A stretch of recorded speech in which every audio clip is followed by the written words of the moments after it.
Halo semuanya, perkenalkan saya Mona Melisa, salah satu tutor Upscape Indonesia.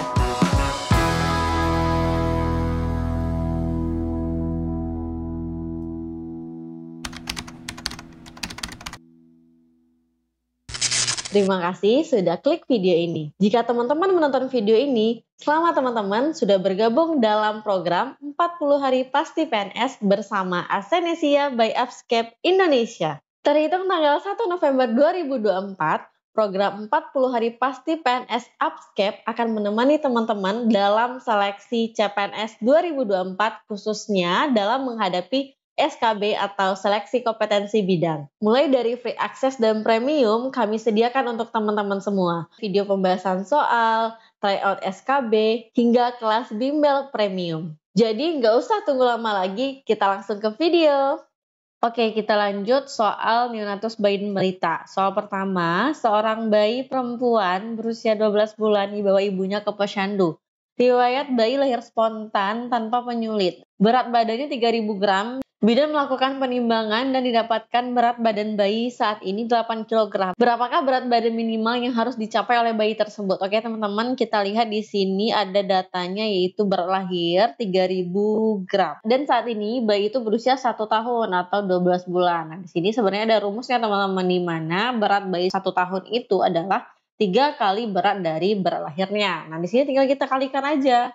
3 kali 3000 gram sama dengan 9 kilo. Jadi minimal sebenarnya berat bayi itu adalah 9 kilo ya, yaitu B teman-teman ya. Jadi ini rumus ya. Seorang bayi perempuan, anak kedua, lahir 2 jam yang lalu dengan keluhan kepala bengkak dan waktu bersalin mengedang lebih dari 1 jam.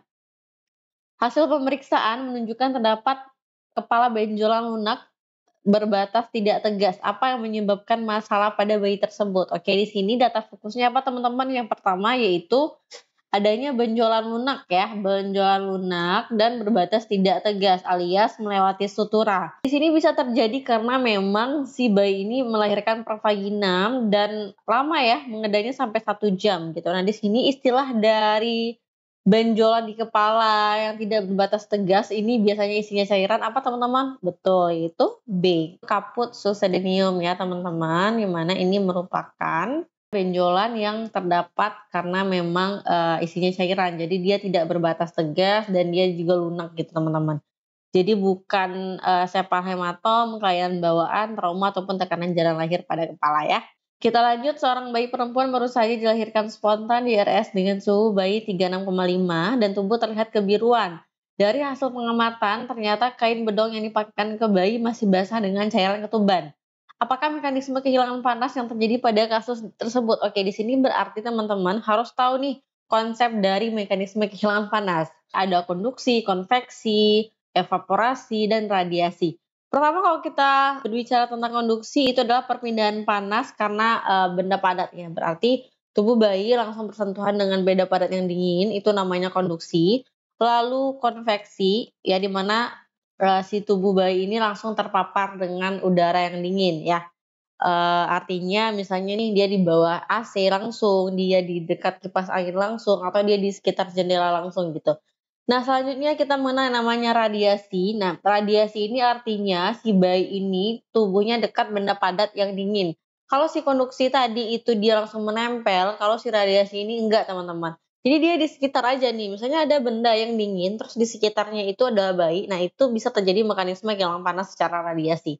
Selanjutnya kita mengenal yang namanya evaporasi, di mana adanya penguapan ya, evaporasi. Artinya contohnya adalah ya seperti soal yaitu kain bedong yang basah terus dia langsung diganti sehingga dia menguap dan menyebabkan yang namanya mekanisme kehilangan panas pada bayi ya. Jadi jawaban yang tepat adalah D.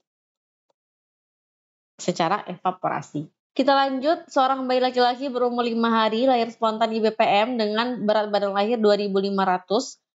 Panjang badan 47, lingkar kepala 30, lingkar dada 31, KU baik, denyut jantung 120 kali per menit, pernafasan 40 kali per menit, suhu 37,2, kulit kemerahan, refleksnya baik, ASI positif, mekanium positif, berwarna hitam kecoklatan.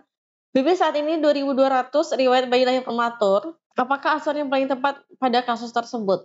Apakah kita lakukan metode kanguru, masukkan dalam inkubator, bungkus dengan kain hangat, berikan ASI sering mungkin, atau berikan lingkungan yang hangat? Oke, kita lihat teman-teman masalahnya pada soal.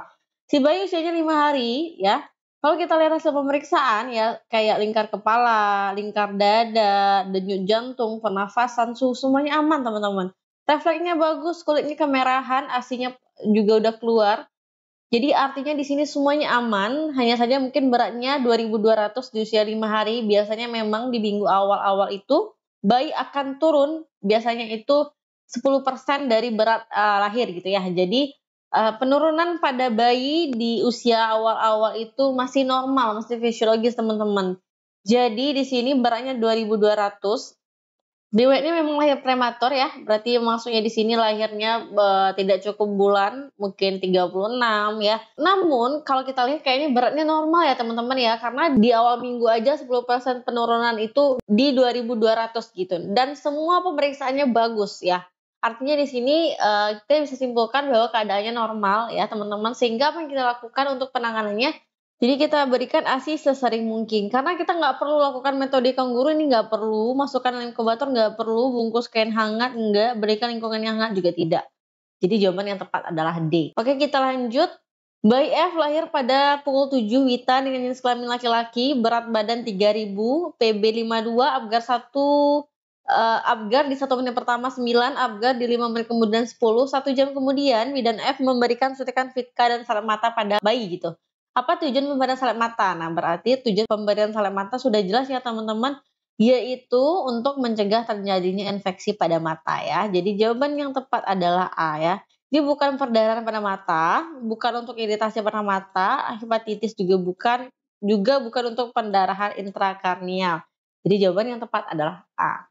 Nah, itulah video latihan soal SKB kebidanan. Jangan lupa like, comment, and subscribe YouTube Upscape Indonesia. Sampai jumpa lagi di video selanjutnya.